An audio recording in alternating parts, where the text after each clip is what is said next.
ഈ വീഡിയോയിൽ വളരെ ഇമ്പോർട്ടൻ്റ് ആയിട്ടുള്ള ജിയോ പൊളിറ്റിക്കൽ ഡെവലപ്മെൻറ്റ്സ് ആണ് നമ്മൾ നോക്കുന്നത്. അമേരിക്കയുടെ USS ജെറാൾഡ് എന്ന് പറഞ്ഞ കപ്പൽ ആക്രമണത്തിന് വിധേയമായി എന്നുള്ള രീതിയിലുള്ള വാർത്തകൾ വരുന്നുണ്ട്. പക്ഷേ അത് ഫേക്ക് ന്യൂസാണ്. സെൻകോം അതിൻ്റെ റിപ്പോർട്ട് പുറത്തിറക്കിയിട്ടുണ്ട്. അവർ പറഞ്ഞിരിക്കുന്നത് USS ജെറാൾഡ് എന്ന് പറഞ്ഞ കപ്പൽ റെഡ് സീയുടെ സൈഡിലാണ് കിടക്കുന്നത്. അത് ഇറാൻ്റെ അടുത്തല്ല കിടക്കുന്നത്, നമ്പർ 1. രണ്ടാമത് USS ജെറാൾഡിൽ ചെറിയൊരു അപകടമുണ്ടായി. ആ അപകടം ലോണ്ടറി റൂമിൽ ചെറിയൊരു തീപിടുത്തം, അല്ലാതെ അവിടെ ആക്രമണങ്ങളോ അല്ലാതെ ഇറാൻ്റെ എന്തെങ്കിലും ഡ്രോൺ ആക്രമണങ്ങളോ ഇതൊന്നും തന്നെ സംഭവിച്ചിട്ടില്ല. ആ ലോണ്ടറി യൂണിറ്റിൽ ഉണ്ടായ ഫയർ നിയന്ത്രണ വിധേയമാണ്. USS ജെറാൾഡ് ഈ ബാറ്റിൽ ഉടനീളം തുടരും എന്നാണ് സെൻകോം അറിയിച്ചിരിക്കുന്നത്. ഇന്ത്യയുടെ കപ്പലുകൾക്ക് മാത്രം ഒരു പെർമിഷൻ കൊടുക്കാൻ വേണ്ടിയിട്ട് ഇറാൻ ഓക്കെ പറഞ്ഞിട്ടുണ്ട് എന്നുള്ള തരത്തിൽ വാർത്തകളൊക്കെ വരുന്നുണ്ട്. അതായത് രണ്ട് രാജ്യങ്ങളും തമ്മിൽ ഒരു കമ്മ്യൂണിക്കേഷൻ നടന്നിട്ടുണ്ട്, ഇറാനും ഇന്ത്യയും തമ്മിൽ. പക്ഷെ അതിൽ ഇറാൻ പറഞ്ഞിരിക്കുന്നത് ഞങ്ങളുടെ റെസ്പോൺസിബിലിറ്റി അല്ല, ഞങ്ങൾ ആരുടെയും ഷിപ്പ് ഇതിൽ കടന്നു പോകരുതെന്ന് പറഞ്ഞിട്ടുമില്ല. അതുപോലെ തന്നെ പ്രോ ഇറാനിയൻ ഗ്രൂപ്പായിട്ടുള്ള ഒരു ഗ്രൂപ്പാണ് അവിടെ അറ്റാക്ക് നടത്തുന്നത്. അപ്പോൾ അതുകൊണ്ട് ആ റിസ്ക് എടുത്തുകൊണ്ട് നിങ്ങൾക്ക് അതിലേ കടന്നു പോകാൻ പറ്റുമെങ്കിൽ നിങ്ങൾ കടന്നു പൊയ്ക്കോളൂ എന്ന് പറഞ്ഞതായിട്ടാണ് ഇതുവരെ നമുക്ക് മനസ്സിലാക്കാൻ പറ്റിയിരിക്കുന്നത്. ഇനി കപ്പൽ ഇന്ത്യയിലേക്ക് എത്തിയതിനു ശേഷം മാത്രമേ നമുക്ക് ഈ വിഷയത്തിൽ എന്തെങ്കിലുമൊക്കെ ഒരു തീരുമാനം എടുക്കാൻ പറ്റുള്ളൂ. ഇപ്പം നിലവിൽ ഇതാണ് സാഹചര്യം. ഡൊണാൾഡ് ട്രംപ് പറഞ്ഞിരിക്കുന്നത് US-ൻ്റെ ലക്ഷ്യം എന്ന് പറഞ്ഞാൽ, അമേരിക്കയുടെ ലക്ഷ്യം ഇറാൻ്റെ ന്യൂക്ലിയർ വെപ്പൺ നിർമ്മിക്കാനുള്ള കപ്പാസിറ്റിയെ ഇല്ലാതാക്കുക എന്നുള്ളതാണ് അമേരിക്കയുടെ ലക്ഷ്യം. ആ ലക്ഷ്യത്തിന് വേണ്ടിയിട്ടാണ് നമ്മൾ ആക്രമണം നടത്തിയിരിക്കുന്നത് എന്നാണ് അമേരിക്കൻ പ്രസിഡന്റ് ഡൊണാൾഡ് ട്രംപ് പറഞ്ഞിരിക്കുന്നത്. UK അവരുടെ കുറേ എംബസി സ്റ്റാഫുകളെ ഇറാഖിൽ നിന്നും വിഡ്രോ ചെയ്തിട്ടുണ്ട്. ഇറാഖിൽ ഇന്നലെ തുടരെ നല്ല രീതിയിലുള്ള ആക്രമണങ്ങളാണ് നടന്നത്. പ്രത്യേകിച്ച് ഇറാനെ അനുകൂലിച്ചുകൊണ്ടുള്ള മിലീഷ്യ ഗ്രൂപ്പുകൾ അവിടെ ആക്രമണങ്ങൾ നടത്തുന്നുണ്ട്. അതിനെ ചേർത്ത് തോൽപ്പിക്കാൻ വേണ്ടിയിട്ട് അവിടെ കുർദ് കമ്മ്യൂണിറ്റി ആക്രമണങ്ങൾ നടത്തുന്നുണ്ട്. അതുപോലെ അമേരിക്ക 2-3 സ്ഥലങ്ങളിൽ എയർ സ്ട്രൈക്ക് നടത്തിയിട്ടുണ്ട് ഇറാഖിൻ്റെ ഉള്ളിൽ. ഇറാൻ അമേരിക്കയുടെ ഒരു ഷിപ്പ് ഇറാഖിൻ്റെ പോർട്ടിൽ അറ്റാക്ക് ചെയ്ത് കത്തിച്ച് കളഞ്ഞിട്ടുണ്ട്. അതിലുണ്ടായിരുന്ന ഒരു ഇന്ത്യക്കാരൻ കൊല്ലപ്പെട്ടിട്ടുണ്ടെന്നുള്ള വാർത്തയും കൂടിയുണ്ട്. ഇനി നമ്മൾ നേരെ മുജ്തബ ഖൊമനെയി, മുജ്തബ ഖൊമനെയി എന്ന് പറയുന്നത് പുതിയ സുപ്രീം ലീഡറാണ് ഇറാൻ്റെ. പുള്ളിയും അതുപോലെ മസൂദ് പെസസ്ക്യാൻ, ഇറാന്റെ പ്രസിഡന്റ്, രണ്ടുപേരുടെയും സ്റ്റേറ്റ്മെന്റുകൾ തമ്മിലുള്ള കോൺട്രാഡിക്ഷൻ. അതായത് മസൂദ് പെസസ്ക്യാൻ ഒരു ദിവസത്തിന് മുമ്പ് പറഞ്ഞിരുന്നത് ഞങ്ങൾ യുദ്ധം അവസാനിപ്പിക്കണമെങ്കിൽ ഞങ്ങൾക്ക് 3 കണ്ടീഷൻ ഉണ്ട്. ആ 3 കണ്ടീഷനിൽ ഒന്ന്, ഇറാന്റെ മേളിൽ നടത്തിയ ആക്രമണങ്ങൾക്കുള്ള നഷ്ടപരിഹാരം അമേരിക്ക തരണം. രണ്ടാമത്, അമേരിക്കയും ഇസ്രായേലും ഇനി ഇറാന്റെ മേളിൽ ആക്രമണം നടത്തില്ല എന്നുള്ളൊരു ഉറപ്പും കൂടി തരണം. മൂന്നാമത്, മിഡിൽ ഈസ്റ്റ് രാജ്യങ്ങളിലുള്ള അമേരിക്കൻ ബേസ് കംപ്ലീറ്റ് എടുത്ത് മാറ്റണം. ഇതാണ് മെയിനായിട്ട് വെച്ചിരിക്കുന്ന 3 കണ്ടീഷൻ. ഈ കണ്ടീഷൻസ് അമേരിക്ക ഒരിക്കലും അംഗീകരിക്കില്ല. അമേരിക്കയുടെ ബേസ് എവിടെ ഉണ്ടാവണം, ഏത് രാജ്യത്ത് നിന്ന് എടുത്ത് മാറ്റണം, ഇതൊക്കെ ഇറാനാണ് തീരുമാനിക്കുന്നത്. അപ്പോൾ ഇവിടെ ഒരു പ്രശ്നം ഉണ്ട്. ഇതാണ് മസൂദ് പെസസ്ക്യാൻ്റെ സ്റ്റേറ്റ്മെൻറ്റ്. ഓക്കെ, ഈ മസൂദ് പെസസ്ക്യാന് ഈ സുപ്രീം ലീഡർ നയിക്കുന്ന ആ ഒരു ഖമനെയി ടീമുണ്ടല്ലോ, IRGC, അതിനുള്ളിൽ ഒരു റോളും ഇല്ല. അതാണ് മനസ്സിലാക്കാൻ പറ്റുന്നത്. ഇന്ന് മുജ്തബ ഖമനെയി പൊതുജനങ്ങളെ, ഇറാനിലെ പൊതുജനങ്ങളെ അഡ്രസ്സ് ചെയ്യുമെന്ന് പറഞ്ഞിട്ട് വലിയ രീതിയിലുള്ള പ്രസ്താവനകളും കാര്യങ്ങളൊക്കെ ഉണ്ടായിരുന്നു. ഇറാൻ്റെ ഉള്ളിൽ IRGC ഭരണകൂടം എന്ത് പ്രോഗ്രാം നടത്തിയാലും പൈസ കൊടുത്തെങ്കിലും ആളെ കൂട്ടും. അതിലുപരിയായിട്ട് IRGCക്ക് വേണ്ടി തന്നെ കുറേ ആരാധകരൊക്കെ ഉണ്ട്. അവരൊക്കെ എന്തായാലും സ്ക്വയറിൽ ഒത്തുകൂടും. വലിയ രീതിയിലുള്ള ക്രൗഡായിട്ട് തന്നെ അത് വലിയ രീതിയിലുള്ള ഒരു ക്രൗഡായിട്ട് തന്നെ മാറും. അപ്പോൾ അത്തരത്തിലുള്ള ക്രൗഡാണ് അവിടെ ഒരു ബറിയൽ സെറമണി ആയിക്കോട്ടെ, അല്ലാന്നുണ്ടെങ്കിൽ അവിടെ ഏതെങ്കിലും തരത്തിലുള്ള നേതാക്കളുടെ സ്പീച്ച് ആയിക്കോട്ടെ, ഇതെല്ലാം തന്നെ വലിയ ജനക്കൂട്ടത്തിന് മുന്നിൽ തന്നെയാണ് നടക്കുന്നത്. അതിൽ യാതൊരു ഡൗട്ടും ഇല്ല. പക്ഷെ അത് കണ്ടിട്ട് ഇറാന്റെ മൊത്തത്തിലുള്ള ആൾക്കാരുടെയും തോട്ട് പ്രോസസ് ഇങ്ങനെയാണ്, അല്ലെങ്കിൽ ഇറാന്റെ ജനങ്ങൾ മൊത്തത്തിൽ IRGCയെ പിന്തുണയ്ക്കുന്നു എന്നർത്ഥമല്ല. അതാണ് മനസ്സിലാക്കേണ്ടത്. IRGCക്ക് അവിടെ ശരിക്കും ഈ കൂട്ടം കൂടിയിരിക്കുന്ന ആൾക്കാരെക്കാളും കൂടുതൽ ജനങ്ങൾ അവിടെ IRGCയെ എതിർക്കുന്നുണ്ട് എന്നുള്ളതാണ് യാഥാർത്ഥ്യം. ഒരു രാജ്യത്തിനുള്ളിൽ കണ്ടിന്യൂസ് ആയിട്ട് ഭരണകൂടം ഭരിച്ചുകൊണ്ടിരിക്കുമ്പോൾ ഭരണവിരുദ്ധ വികാരം അവിടെ തീർച്ചയായിട്ടും ഉണ്ടാകും. അത് പൊളിറ്റിക്സ് അറിയാവുന്ന എല്ലാവർക്കും അറിയാവുന്ന കാര്യമാണ്. അപ്പോൾ അതുകൊണ്ട് ഇറാന്റെ ഉള്ളിൽ IRGC ഭരണകൂടത്തിന് എതിരെയുള്ള നീക്കങ്ങളുണ്ടോ എന്ന് ചോദിച്ചാൽ ഉണ്ട്, 100% ഉണ്ട്, ജനങ്ങളുടെ ഇടയിലുണ്ട്. IRGCക്ക് ഇറാന്റെ ഉള്ളിൽ കിട്ടുന്ന പിന്തുണയെക്കാളും ഇന്ത്യക്കുള്ളിലും പ്രത്യേകിച്ച് കേരളത്തിനുള്ളിലൊക്കെ കിട്ടുന്ന പിന്തുണയാണ് ഏറ്റവും കൂടുതൽ. അങ്ങനെ നമുക്ക് പ്രത്യക്ഷത്തിൽ ഒറ്റ നോട്ടത്തിൽ കണ്ടാൽ നമുക്ക് അങ്ങനെ മനസ്സിലാക്കാൻ പറ്റും. കഴിഞ്ഞ 13 ദിവസത്തെ യുദ്ധത്തിന്റെ ഒരു സ്റ്റാറ്റിസ്റ്റിക്സ് എടുത്തു കഴിഞ്ഞാൽ ഇസ്രായേൽ അമേരിക്ക ഇവർ നടത്തിയ ഓപ്പറേഷനിൽ 28-ാം തീയതി യുദ്ധം തുടങ്ങി.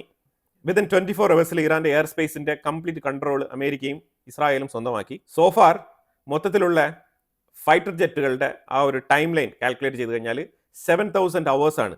7,000 ഫ്ലൈയിങ് അവേഴ്സ് ഇറാന്റെ എയർ സ്പേസിൽ മാത്രം സ്പെൻഡ് ചെയ്തിട്ടുണ്ട് ഈ ഫൈറ്റർ ജെറ്റുകൾ. അതിൽ മേജർ പോർഷൻ ഇസ്രായേലി ഫൈറ്റർ ജെറ്റുകളാണ്. The Israeli air force carried out more than 4,200 air strikes ആണ്. 4200 എയർ സ്ട്രൈക്സ് ആണ് ഇറാന്റെ മേളിൽ നടത്തിയിരിക്കുന്നത് കഴിഞ്ഞ 13 ദിവസം കൊണ്ട്. ഇതിൽ 3400 ടാർഗറ്റ് അറ്റാക്ക് ചെയ്തിട്ടുണ്ട്. ഈ 3400-ൽ 750 തെഹ്റാനിൽ മാത്രം, ഇറാന്റെ തലസ്ഥാനമായിട്ടുള്ള തെഹ്റാനിൽ മാത്രം 2/3 of ballistic missile launchers destroy ചെയ്യപ്പെട്ടിട്ടുണ്ട്. അതാണ് മനസ്സിലാക്കേണ്ടത്. അപ്പോൾ ഇനി ഒരു പോർഷൻ കൂടി ബാക്കിയുള്ളൂ. അപ്പോൾ അമേരിക്ക പറയുന്നത് വെച്ചാൽ 20% ബാലിസ്റ്റിക് മിസൈൽ ലോഞ്ചേഴ്സ് ഉണ്ട്, അതും അവർ ടാർഗറ്റ് ചെയ്യുന്നുണ്ടെന്നാണ് പറയുന്നത്. വൈകാതെ തന്നെ അതും കൂടി തീരുമാനത്തിലെത്തിക്കും. അതാണ് മനസ്സിലാക്കാൻ പറ്റുന്നത്. ഇറാന്റെ എയർ ഡിഫൻസ് സിസ്റ്റം എന്ന് പറഞ്ഞാൽ കംപ്ലീറ്റ്ലി തകർന്നടിഞ്ഞിരിക്കുകയാണ്. ഇതോടൊപ്പം ചൈനയുടെ ആയുധങ്ങളുടെ പ്രശസ്തിയും കൂടി നശിക്കുകയാണ്. അതാണ് മനസ്സിലാക്കേണ്ടത്. ഇവിടെ ഇന്ത്യക്ക് കൃത്യമായിട്ടൊരു ഓപ്പർച്യൂണിറ്റി ഉണ്ട്. ഇവിടെ ഒരു ജിയോ പൊളിറ്റിക്കൽ ഒരു വിലയിരുത്തലാണ്. അതായത് ഇനി ഫർദർ ആയിട്ട് മിഡിൽ ഈസ്റ്റ് എന്ത് ചെയ്യാൻ പോകുന്നു. മിഡിൽ ഈസ്റ്റിലാണെങ്കിൽ ശരിക്കും ഇത്രയും കാലം ഈ മിഡിൽ ഈസ്റ്റിലുള്ള രാജ്യങ്ങൾ എന്താണ് ചെയ്തുകൊണ്ടിരുന്നത്? ജസ്റ്റ് അമേരിക്കയുടെ 2 എയർ ഡിഫൻസ് സിസ്റ്റം ഉണ്ട്. അപ്പോൾ അതുകൊണ്ട് നമ്മൾ എല്ലാ കാലത്തും അമേരിക്കയുടെ ഡിപ്പെൻഡൻസിയിൽ തന്നെ കഴിഞ്ഞുകൂടാം എന്നുള്ള രീതിയിൽ ഒരു പണിയും ചെയ്യാതെ ഡിഫൻസ് സിസ്റ്റം മൊത്തത്തിൽ വീക്കാക്കിക്കൊണ്ട് ഒരു തരത്തിലും ആ മേഖലയ്ക്ക് എഫക്റ്റീവായിട്ടുള്ള ഇൻവെസ്റ്റ്മെൻറ്റുകൾ നടത്താതെ തുടർന്നുകൊണ്ടിരുന്ന ഒരു സാഹചര്യമായിരുന്നു. അപ്പോൾ അതിനൊരു ചെക്ക് പോയിന്റ് വന്നിരിക്കുകയാണ്. അല്ലെ, ഒന്ന് തിരിഞ്ഞു നോക്കേണ്ട സാഹചര്യം. ഇതിലിപ്പം UAE ഒക്കെ യമനിലായിക്കോട്ടെ, അതേപോലെ ആഫ്രിക്കൻ റീജിയനിലൊക്കെ യുദ്ധം നടത്തിയുള്ള എക്സ്പീരിയൻസ് ഉണ്ട്. പക്ഷേ ഇവിടെ യുദ്ധം മാത്രമല്ല, ടെക്നോളജിക്കലി അഡ്വാൻസ്ഡ് ആവേണ്ട സാഹചര്യം ഇപ്പം നിലനിൽക്കുന്നുണ്ട്. കാരണം യുദ്ധം എന്ന് പറഞ്ഞാൽ തോക്കെടുത്തുകൊണ്ട് പോയി വെടിവെക്കുക, പകരത്തിന് പകരം എന്തെങ്കിലും ചെറിയ ബോംബ് ഇടുക, ഇതല്ലല്ലോ. ശരിക്കും പറഞ്ഞാൽ ടെക്നോളജിക്കലി അഡ്വാൻസ്ഡ് ആയിട്ടുള്ള രീതിയിലാണ് യുദ്ധങ്ങൾ മുന്നോട്ട് പോകുന്നത്. ഒരുപാട് ഡ്രോൺ മാനുഫാക്ചറിങ് ചെയ്യേണ്ടതുണ്ട്. പല തരത്തിലുള്ള ഡ്രോണുകൾ, വിവിധ നീഡിനുള്ള ഡ്രോണുകൾ ചെയ്യേണ്ടതുണ്ട്. അതുപോലെ ഹ്യൂമനോയിഡുകൾ ഇൻട്രൊഡ്യൂസ് ചെയ്തുകൊണ്ടുള്ള ഡിഫൻസ് ടീമുകളൊക്കെ റെഡിയാക്കാൻ വേണ്ടിയിട്ടുള്ള തയ്യാറെടുപ്പിലാണ് പല രാജ്യങ്ങളും മുന്നോട്ട് പോയിക്കൊണ്ടിരിക്കുന്നത്. അപ്പോൾ ഈ സാഹചര്യത്തിലൊക്കെ ഇത്തരത്തിലുള്ള എഫക്റ്റീവായിട്ടുള്ള സെൽഫ് റിസലിയൻ്റ് ഇല്ലാത്തൊരു മേഖലയായിട്ട് ഉറങ്ങിക്കിടക്കുകയാണ് മിഡിൽ ഈസ്റ്റിലെ ഡിഫൻസ് മേഖല. ഇത് ശരിക്കും റഷ്യ ഉക്രൈൻ യുദ്ധത്തിന് ശേഷം എങ്ങനെയാണോ യൂറോപ്പ് മേഖലയിൽ അവരവരുടെ രാജ്യങ്ങൾക്ക് വേണ്ടിയിട്ടുള്ള ഡിഫൻസ് ടെക്നോളജി, അതുപോലെ അവരുടെ നാഷണൽ സെക്യൂരിറ്റിയുടെ ഭാഗമായിട്ട് അവരുടെ ഡിഫൻസ് രംഗം ശക്തിപ്പെടുത്തുക, ഇത്തരത്തിലുള്ള കാര്യങ്ങളിലേക്ക് അവർ ഫോക്കസ് ചെയ്തുകൊണ്ടാണ് ഇന്ത്യയെ പോലത്തെ രാജ്യങ്ങളെ അപ്രോച്ച് ചെയ്യുന്നത്. അതേപോലെ തന്നെയാണ് യൂറോപ്പിന്റെ ഉള്ളിൽ തന്നെ അവർ പല മാനുഫാക്ചറിങ് യൂണിറ്റുകളും ഇപ്പം തുടങ്ങാൻ താല്പര്യപ്പെട്ട് തീരുമാനങ്ങൾ എടുത്തിരിക്കുന്നത്. അത്തരത്തിലൊരു സിറ്റുവേഷൻ ഇപ്പം മിഡിൽ ഈസ്റ്റിലും വരികയാണ്. ഇനി മിഡിൽ ഈസ്റ്റിലുള്ള ഓരോ രാജ്യങ്ങളും, പ്രത്യേകിച്ച് ഇറാന്റെ ബോർഡറിൽ നല്ല രീതിയിലുള്ള എയർ ഡിഫൻസ് സിസ്റ്റം, അതുപോലെ തന്നെ അവർക്ക് സ്വന്തമായിട്ട് തന്നെ അറ്റ്ലീസ്റ്റ് ഇറാനെയെങ്കിലും തിരിച്ചടിക്കാൻ പാകത്തിനുള്ള ഡിസ്റ്റൻസിലുള്ള ഷോർട്ട് റേഞ്ച് മിസൈലുകൾ, അതുപോലെ ലോങ് റേഞ്ച് മിസൈലുകൾ, ഇതൊക്കെ തന്നെ ഈ രാജ്യങ്ങൾ നിർമ്മിക്കാനും അത് അവരുടെ രാജ്യത്തിന്റെ മുന്നോട്ടുള്ള വളർച്ചയ്ക്കും അതുപോലെ തന്നെ ഡിഫൻസ് സെക്യൂരിറ്റിക്കും വളരെയധികം സഹായകരമാകുന്ന രീതിയിൽ ഈ രാജ്യങ്ങളെല്ലാം തന്നെ മാറി ചിന്തിക്കും. ഇവിടെ ഈ യുദ്ധം കൊണ്ട് അമേരിക്കയുടെ ഇമ്പോർട്ടൻസ് ഇനി വരും വർഷങ്ങളിൽ മിഡിൽ ഈസ്റ്റ് ഭാഗത്ത് അമേരിക്കയ്ക്ക് ഒരു തിരിച്ചടി കിട്ടാനുള്ള സാധ്യത വളരെ കൂടുതലാണ്. കാരണം ഇവിടെ ഇത്രത്തോളം അമേരിക്കയുടെ എയർ ഡിഫൻസ് സിസ്റ്റം ഉണ്ടായിട്ടും ബേസുകൾ ഉണ്ടായിട്ടും അമേരിക്കയ്ക്ക് അമേരിക്കയുടെ ബേസിനെ തന്നെ ഇവിടെ പ്രൊട്ടക്ട് ചെയ്യാൻ കഴിഞ്ഞിട്ടില്ല എന്നുള്ളതാണ് യാഥാർത്ഥ്യം. ഇത് മിഡിൽ ഈസ്റ്റ് രാജ്യങ്ങൾ തിരിച്ചറിയുന്നുണ്ട്. സൗദി അറേബ്യ ഉൾപ്പെടെ ഇന്ന് മുൾമുനയിലാണ്. അതാണ് മനസ്സിലാക്കേണ്ടത്. അപ്പോൾ ഇത്തരത്തിൽ ഒരു ജിയോ പൊളിറ്റിക്കൽ ചേഞ്ച് ഇവിടെ ഉണ്ടാവും. ഈ മിഡിൽ ഈസ്റ്റ് രാജ്യങ്ങളെല്ലാം അവർ സെൽഫ് റെസിലിയൻറ്റ്. അപ്പോൾ ഇവിടെ ഓപ്പർച്യൂണിറ്റി ഇന്ത്യക്കാണ്. എന്തുകൊണ്ടാണെന്ന് പറഞ്ഞാൽ ചൈനയുടെ ആയുധങ്ങൾ പരാജയമാണെന്ന് ഓൾറെഡി തന്നെ മിഡിൽ ഈസ്റ്റിലെ രാജ്യങ്ങളെല്ലാം തന്നെ മനസ്സിലാക്കി കഴിഞ്ഞു. ഓപ്പറേഷൻ സിന്ദൂർ നമ്പർ 1 ഇപ്പം ഇസ്രായേലും അമേരിക്കയും ചേർന്ന് ഇറാന്റെ ഉള്ളിൽ നടത്തിയ ആക്രമണത്തിൽ നിരുപാധികം ചൈനയുടെ എയർ ഡിഫൻസ് സിസ്റ്റം പരാജയപ്പെട്ടിരിക്കുകയാണ്. അപ്പോൾ ഇത്തരത്തിൽ ചൈനയുടെ ആയുധങ്ങളെ വിശ്വസിച്ചുകൊണ്ടുള്ള ഒരു ഡിഫൻസ് ബിൽഡപ്പ് മിഡിൽ ഈസ്റ്റ് രാജ്യങ്ങൾ ആഗ്രഹിക്കില്ല. തീർച്ചയായിട്ടും ചൈനയിൽ നിന്ന് 1-2 ആയുധങ്ങളൊക്കെ വാങ്ങിക്കാൻ സാധ്യതയുണ്ട്. പക്ഷേ ഒരു ട്രസ്റ്റഡ് ആയിട്ടുള്ള, റിലയബിൾ ആയിട്ടുള്ള, നല്ല ഉറപ്പുള്ള ആയുധങ്ങൾ വേണമെന്നുണ്ടെങ്കിൽ ഇന്ത്യയുമായിട്ട് കൂട്ടുചേരാനുള്ള സാധ്യത വളരെ കൂടുതലാണ്. കാരണം ഇന്ത്യക്കുള്ളിൽ റഷ്യൻ ടെക്നോളജി ഉണ്ട്, ഇസ്രായേലിന്റെ ടെക്നോളജി ഉണ്ട്, അമേരിക്കയുടെ ടെക്നോളജി ഉണ്ട്, ഫ്രാൻസിന്റെ ടെക്നോളജി ഉണ്ട്. ഇത് പോരാഞ്ഞിട്ട് ഇന്ത്യയുടേതായിട്ടുള്ള കോൺട്രിബ്യൂഷനും കൂടി ഉണ്ട്. അപ്പം ഇത്തരത്തിൽ ഇന്ത്യക്കുള്ള ഓപ്പർച്യൂണിറ്റി ഈ മേഖലയിൽ വളരെ വലുതാണ്. ഇനി വരാൻ പോകുന്ന കാലഘട്ടങ്ങളിൽ ഇന്ത്യക്കുള്ള ഓപ്പർച്യൂണിറ്റി ഡിഫൻസ് മേഖലയിൽ വളരെയധികം കൂടുതലാണ്. അങ്ങനെ ഒരു വിലയിരുത്തൽ എനിക്കുണ്ട്. പക്ഷേ ഇന്ത്യ കൃത്യമായിട്ട് ഇത് ഉപയോഗിക്കേണ്ട സ്ഥലങ്ങളിൽ ഉപയോഗിക്കണം. മിഡിൽ ഈസ്റ്റിലേക്ക് ഇന്ത്യ ധൈര്യമായിട്ട് ഇറങ്ങി പോകണം എന്നാണ് എൻ്റെ ഒരു അഭിപ്രായം. പലപ്പോഴായിട്ട് നമ്മളുടെ ആയുധങ്ങൾ, പ്രത്യേകിച്ച് നമ്മളുടെ പിനാക്ക റോക്കറ്റ് സിസ്റ്റം ഒക്കെ നമ്മൾ അർമേനിയയ്ക്ക് കൊടുത്തിട്ടുണ്ട്. പക്ഷേ അതൊന്നും മിഡിൽ ഈസ്റ്റിലേക്ക് കൂടുതലായിട്ട് നമ്മൾ കൊടുത്തിട്ടില്ല. നമ്മൾ മിഡിൽ ഈസ്റ്റിലേക്ക് കൊടുക്കാത്തതിൻ്റെ പ്രധാനപ്പെട്ട കാരണം എന്ന് പറഞ്ഞാൽ നമ്മളുടെ ടെക്നോളജി, അതുപോലെ നമ്മളുടെ കണ്ടുപിടുത്തങ്ങൾ, ഇതെല്ലാം തന്നെ പാകിസ്ഥാന് ചോർന്നു പോകാനുള്ള സാധ്യത വളരെ കൂടുതലാണ്. പലപ്പോഴും പല മിഡിൽ ഈസ്റ്റ് രാജ്യങ്ങളും പാകിസ്ഥാനുമായിട്ടൊക്കെ മിലിറ്ററി ഡ്രില്ലും കാര്യങ്ങളൊക്കെ നടത്താറുണ്ട്. അപ്പോൾ നമ്മൾ കൃത്യമായിട്ടുള്ള ഡിഫൻസ് എക്യുപ്മെന്റ്സ് ഒക്കെ സെർവ് ചെയ്യുമ്പോൾ അതിൽ കണ്ടീഷൻസ് നമ്മൾ കൃത്യമായിട്ട് ഉൾപ്പെടുത്തണം. അത് നമ്മളുടെ അടുത്ത് വാങ്ങിക്കുന്ന ആയുധം, നമ്മൾ കൊടുക്കുന്ന ആയുധം ഒരിക്കലും പാകിസ്ഥാന് ചോർന്നു പോകാൻ പാടില്ല എന്നുള്ള കണ്ടീഷൻ നമ്മൾ വെച്ച് കഴിഞ്ഞാൽ നമുക്ക് കൃത്യമായിട്ട് ഈ ഒരു മേഖലയിൽ പെർഫോം ചെയ്യാൻ കഴിയും. ഇപ്പൊ ഇതിനകത്ത് പറയാനുള്ള വെച്ചാൽ പാകിസ്ഥാനെ വിചാരിച്ചുകൊണ്ട് നമുക്ക് ഈ മിഡിൽ ഈസ്റ്റിലുള്ള വലിയ മാർക്കറ്റ് നമുക്ക് ഇല്ലാതാക്കാൻ പറ്റത്തില്ല. കാരണം ഇതൊരു വലിയ മാർക്കറ്റാണ്. ഹ്യൂജ് മാർക്കറ്റാണ്. അപ്പോൾ ആ മാർക്കറ്റ് ഇപ്പം റെഡിയാവുകയാണ്. ആ മാർക്കറ്റ് വീണ്ടും അമേരിക്ക തട്ടിയെടുത്തുകൊണ്ട് പോകാതിരിക്കാനുള്ള എല്ലാ മാർഗ്ഗങ്ങളും ഇന്ത്യ നോക്കണം. കാരണം അമേരിക്കൻ പ്രോഡക്റ്റ് എല്ലാം തന്നെ എക്സ്പെൻസീവ് ആണ്. പക്ഷേ മിഡിൽ ഈസ്റ്റിലേക്ക് അഫോർഡബിൾ എന്ന് പറഞ്ഞാൽ ഇന്ത്യൻ പ്രോഡക്ട്സ് വളരെ വളരെ അഫോർഡബിൾ ആണ്. ക്വാളിറ്റി വൈസ് നോക്കിയാലും അവർക്ക് പെർഫെക്റ്റ് ആയിട്ട് സ്യൂട്ടബിൾ ആണ്. ഈ മേഖലയിൽ ഇന്ത്യ കയറി കളിച്ചു കഴിഞ്ഞാൽ നല്ല രീതിയിലുള്ള വരുമാനം ഉണ്ടാക്കാൻ പറ്റും.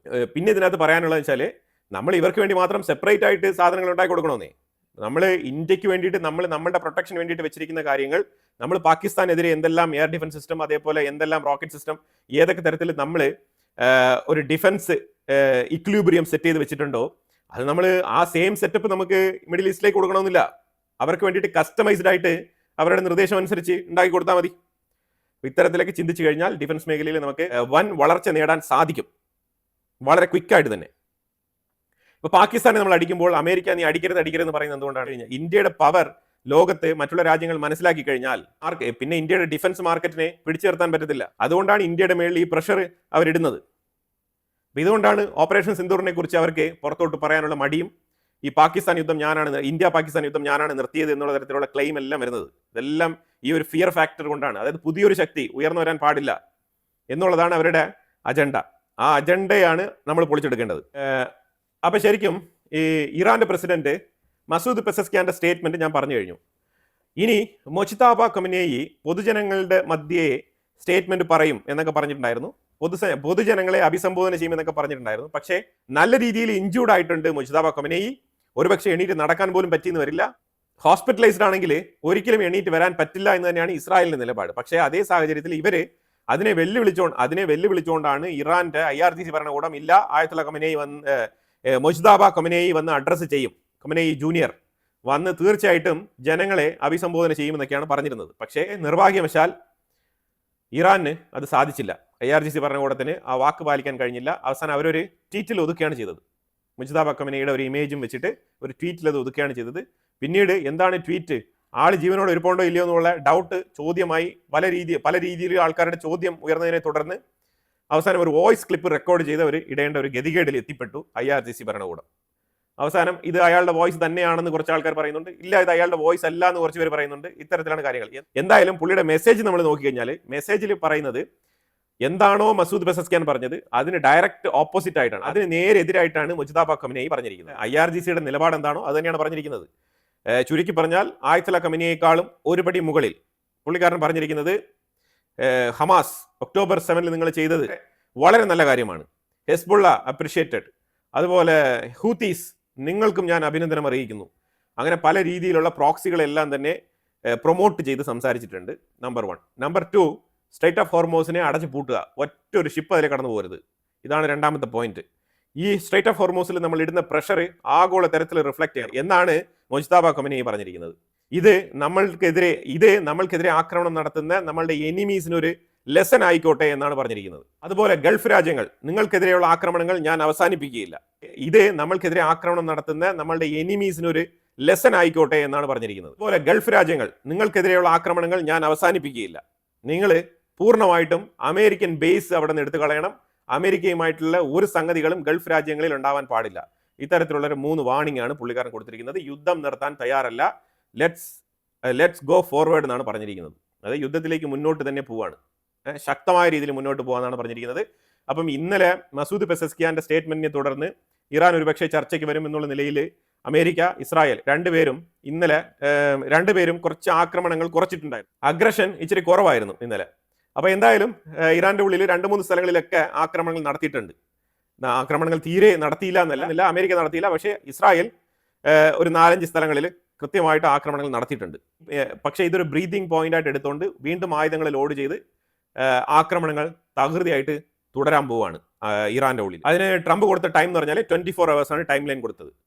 24 മണിക്കൂറിൽ പെസസ്കിയാൻ നിങ്ങൾക്ക് തീരുമാനിക്കാം, 24 മണിക്കൂർ കഴിഞ്ഞാൽ ഞങ്ങൾ വീണ്ടും തുടങ്ങുമെന്നാണ് പറഞ്ഞിരിക്കുന്നത്. ഇത് സീസ് ഫയർ ഒന്നുമല്ല, ഇസ്രായേൽ ആക്രമണങ്ങൾ തുടരുന്നുണ്ട്, അമേരിക്ക പറഞ്ഞിരിക്കുന്നതാണ് ഇങ്ങനെ. അതുപോലെ തന്നെ ഇറാന്റെ സൈഡിൽ നിന്ന് വന്നിരിക്കുന്ന അടുത്ത ഭീഷണി എന്ന് പറഞ്ഞാൽ പവർ ഗ്രിഡുകൾ, മിഡിൽ ഈസ്റ്റ് രാജ്യങ്ങളിലുള്ള പവർ ഗ്രിഡുകൾ ആക്രമിക്കുമെന്നാണ് പറഞ്ഞിരിക്കുന്നത്. അപ്പോൾ ഇതിനെ തുടർന്ന് അമേരിക്ക പറഞ്ഞിരിക്കുന്നത് ഇറാന്റെ പവർ ഗ്രിഡുകൾ വിത്തിൻ 1 hour തകർക്കും എന്നാണ് പറഞ്ഞിരിക്കുന്നത്. വിത്തിൻ 1 hour ഇറാന്റെ പവർ ഗ്രിഡുകൾ കംപ്ലീറ്റ് അടിച്ച് തകർക്കും എന്നാണ് പറഞ്ഞിരിക്കുന്നത്. നെക്സ്റ്റ് ലെവലിലേക്ക് പോവുകയാണ് യുദ്ധം. അത് കഴിഞ്ഞാൽ ഇറാൻ പറഞ്ഞിരിക്കുന്നത് നിങ്ങളുടെ മിഡിൽ ഈസ്റ്റ് മേഖലയിലുള്ള രാജ്യങ്ങളുടെ പവർ ഗ്രിഡുകൾ തകർക്കാൻ വേണ്ടിയിട്ട് ഞങ്ങൾക്ക് ജസ്റ്റ് 30 മിനിറ്റ്സ് മതി എന്നാണ് ഇറാൻ പകരം പറഞ്ഞിരിക്കുന്നത്. അത് മിഡിൽ ഈസ്റ്റ് രാജ്യങ്ങളിൽ പവർ ഔട്ട്റേജ് ഉണ്ടായിക്കഴിഞ്ഞാൽ പിന്നെ ചിന്തിക്കേണ്ടതില്ല. അത്തരത്തിലാണ് കാര്യങ്ങൾ. കാരണം മരുഭൂമിയിൽ കറണ്ടും കൂടി ഇല്ലാന്നുണ്ടെങ്കിൽ എന്തായിരിക്കും അവസ്ഥ? അപ്പോൾ ഇതാണ് മനസ്സിലാക്കേണ്ടത്. യുദ്ധം അടുത്ത ലെവലിലേക്ക് പോവുകയാണ്. വെല്ലുവിളികൾ അങ്ങോട്ടും ഇങ്ങോട്ടും തുടരെ നടത്തുന്നുണ്ട്. പക്ഷേ ആക്രമണങ്ങൾ വെച്ച് നമുക്ക് നോക്കിക്കഴിഞ്ഞാൽ ഡാമേജ് ഏറ്റവും കൂടുതൽ ഇറാന് തന്നെയാണ്. അത് അങ്ങനെ തന്നെയാണ് മനസ്സിലാക്കാൻ പറ്റുന്നത്. ഇസ്രായേലിന്റെ ഉള്ളിൽ ജെറുസലേമിന്റെ ഭാഗത്ത് മിസൈൽ ഇന്റർസെപ്റ്റ് ചെയ്ത സമയത്ത് ഡെബ്രി വന്ന് വീണ് അലക്സ മോസ്കിന് കയറി പോകുന്ന ആ സ്റ്റെയർ കേസിന്റെ ഭാഗത്ത് വീണ്, അപ്പോൾ അവിടെ ആ ഒരു എൻട്രൻസ് ക്ലോസ് ചെയ്തിട്ടുണ്ട്. റമദാൻ മാസം ആയതുകൊണ്ട് തന്നെ അലക്സ മോസ്കിൽ ഇച്ചിരി തിരക്ക് കൂടുതലാണ്. പ്രാർത്ഥനയ്ക്കും മറ്റുമായിട്ടൊക്കെ അവിടെ ഇച്ചിരി തിരക്ക് കൂടുതലാണ്. ഈ സാഹചര്യത്തിൽ ഈ മോസ്കിന്റെ എൻട്രൻസ് ക്ലോസ് ചെയ്തത് അത്ര ശരിയായ കാര്യമല്ല എന്ന് പറഞ്ഞിട്ടാണ് മറ്റുള്ള ഇസ്ലാമിക രാജ്യങ്ങളെല്ലാം തന്നെ ഇസ്രായേലിനെതിരെ കണ്ടംപ്റ്റ് രേഖപ്പെടുത്തിയിരിക്കുന്നത്. പക്ഷേ ഇസ്രായേൽ പറഞ്ഞിരിക്കുന്നത് ഇങ്ങനൊരു സംഭവം, ഒരു ഡെബ്രി വന്ന് വീണത് കൊണ്ടാണ് ഞങ്ങൾ ഇതിന്റെ വാതിൽ അടച്ചിരിക്കുന്നത്, ഇത് ടെമ്പററി ക്ലോഷർ ആണെന്നാണ് ഇസ്രായേൽ പറഞ്ഞിരിക്കുന്നത്. ഇറാൻ ഇതിനു മുമ്പ് പറഞ്ഞിരുന്നത് പോലെ ബാങ്കിങ് സെക്ടറുകൾ, അതേപോലെ ഇസ്രായേലിന്റെ IT കമ്പനികൾ ഇവിടേക്കൊക്കെയാണ് ഞങ്ങളുടെ അടുത്ത ലക്ഷ്യമെന്ന് പറഞ്ഞിരുന്നു. പക്ഷേ അവരുദ്ദേശിച്ചതുപോലെ അവർക്ക് ആക്രമണം നടത്താൻ കഴിഞ്ഞിട്ടില്ല. അവരുടെ സൈഡിൽ നിന്നുള്ള മിസൈൽ വിക്ഷേപണമൊക്കെ കുറഞ്ഞിട്ടുണ്ടെന്ന് പറഞ്ഞാൽ മാർച്ച് 11-ാം തീയതി അയച്ച മൊത്തം മിസൈലുകളുടെയും ഡ്രോണുകളുടെയും എണ്ണം നോക്കിക്കഴിഞ്ഞാൽ വളരെ കുറഞ്ഞിട്ടുണ്ട്. അപ്പോൾ ഈ കുറവ് ശരിക്കും പറഞ്ഞാൽ അവരുടെ വീക്ക്നെസ്സിനെയാണ് ചൂണ്ടിക്കാണിക്കുന്നത് എന്ന് അമേരിക്ക പറയുന്നുണ്ട്. പക്ഷേ അവരുടെ വീക്ക്നെസ് ആണോ ഇല്ലാന്നുണ്ടെങ്കിൽ അവർ ബദൽ പ്ലാനുകൾ വല്ലതും ഇടുന്നുണ്ടോ എന്നുള്ളത് നമുക്കറിയില്ല. പക്ഷെ എന്നാലും അതിന്റെ കണക്കനുസരിച്ച് നമ്മൾ നോക്കിക്കഴിഞ്ഞാൽ ഏതാണ്ട് 39 ഡ്രോണുകൾ, 7 ക്രൂയിസ് മിസൈൽ, 6 ബലിസ്റ്റിക് മിസൈലുകൾ, ഇതാണ് മാർച്ച് 11-ാം തീയതി അവർ മൊത്തത്തിൽ നടത്തിയ ആക്രമണങ്ങളുടെ കണക്ക്. ഇതുവരെ മിഡിൽ ഈസ്റ്റ് മേഖലയിൽ നിന്ന് മാത്രം 43,000 അമേരിക്കൻ പൗരന്മാരെ അമേരിക്ക ഇവാക്യുവേറ്റ് ചെയ്ത് കൊണ്ടുപോയിട്ടുണ്ട്. വാട്ടർ ഡീസാലിനേഷൻ പ്ലാന്റുകളെ അവർ ടാർഗറ്റ് ചെയ്യുന്നതെന്ന് ചോദിച്ചു കഴിഞ്ഞാൽ അവർ ടാർഗറ്റ് ചെയ്യുന്നുണ്ട്. പക്ഷേ ഇതിൽ ഓരോ രാജ്യങ്ങൾക്കും ഒരു ലിമിറ്റ് ഉണ്ട്. ഇതിനകത്ത് ഏറ്റവും കൂടുതൽ ഡീസാലിനേഷൻ പ്ലാന്റ് വെള്ളം ഉപയോഗിക്കുന്നത് നോക്കി കഴിഞ്ഞാൽ UAE 41%, Kuwait 47%, Saudi Arabia just 19% മാത്രമാണ് വെള്ളം ഡീസാലിനേഷൻ പ്ലാന്റിന് വെള്ളം ഉപയോഗിക്കും. ഒമാൻ 23% ഉപയോഗിക്കുന്നുണ്ട്. അപ്പം അങ്ങനെ തുടരെ ഈ കൊടുത്തിരിക്കുന്ന ചാർട്ടിനനുസരിച്ച് ഈ കൊടുത്തിരിക്കുന്ന ചാർട്ടിന്റെ ബേസിസിൽ നിങ്ങൾ നോക്കിക്കഴിഞ്ഞാൽ ഇതിനകത്ത് കുവൈറ്റ് ഒക്കെയാണ് ഏറ്റവും കൂടുതൽ വെള്ളം ഉപയോഗിക്കുന്നത്. ഓൾമോസ്റ്റ് 50% കുവൈറ്റ് ഡീസാലിനേഷൻ വാട്ടർ പ്ലാന്റിനെ ആശ്രയിച്ചാണ് അവരുടെ കുടിവെള്ളത്തിന്റെ ഡിപ്പെൻഡൻസി. അപ്പം ഇതൊക്കെ ഇറാൻ കണക്കിലെടുത്ത് തന്നെയാണ് കാര്യങ്ങൾ മുന്നോട്ട് നീക്കുന്നത്. ഇതെല്ലാം ഞങ്ങളുടെ സുഹൃത്ത് രാജ്യങ്ങളാണ് എന്ന് പറയുമ്പോഴും ആക്രമണത്തിന് ഒരു തരത്തിലുള്ള വിട്ടുവീഴ്ചയും കാണിക്കുന്നില്ല ഇറാൻ. ഇത് നമ്മൾ വളരെ ശ്രദ്ധേയമായിട്ട് നോക്കി കാണേണ്ടതാണ്. അമേരിക്ക എന്നുള്ള പേരിലാണ് അവർ ആക്രമണം നടത്തുന്നത്. പക്ഷേ റെസിഡൻഷ്യൽ മേഖലകൾ വരെ ടാർഗറ്റ് ചെയ്ത് ഇവർ അറ്റാക്ക് നടത്തുന്നുണ്ട്. അപ്പം യുദ്ധം കൊടുമ്പിരി കൊണ്ട് എത്തി നിൽക്കുന്നത് ഇപ്പം സ്ട്രൈറ്റ് ഓഫ് ഹോർമോസിലാണ്. ഇനി സ്ട്രൈറ്റ് ഓഫ് ഹോർമോസ് എങ്ങനെയാണ് ഇനി വരും ദിവസങ്ങളിൽ റിയാക്ട് ചെയ്യാൻ പോകുന്നത് എന്നാണ് നമ്മൾ നോക്കിയിരിക്കേണ്ട കാര്യം.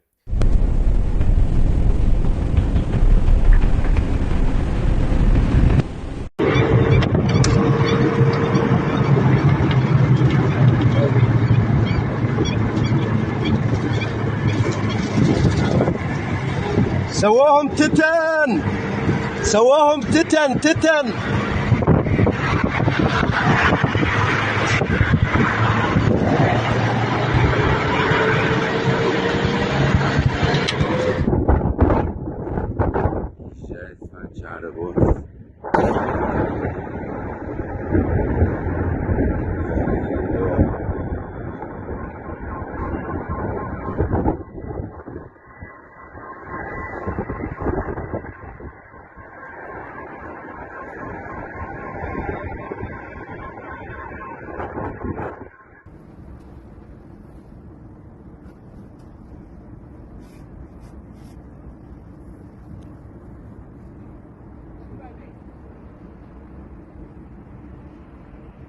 രണ്ടാഴ്ചയ്ക്ക് കൂടി അമേരിക്ക യുദ്ധം നീട്ടിവെക്കാൻ തയ്യാറാണെന്നാണ് പറഞ്ഞിരിക്കുന്നത്.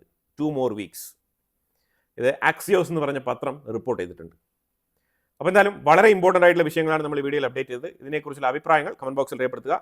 കൂടുതൽ വാർത്തകളുമായിട്ട് അടുത്ത വീഡിയോയിൽ വരാം. Thank you so much.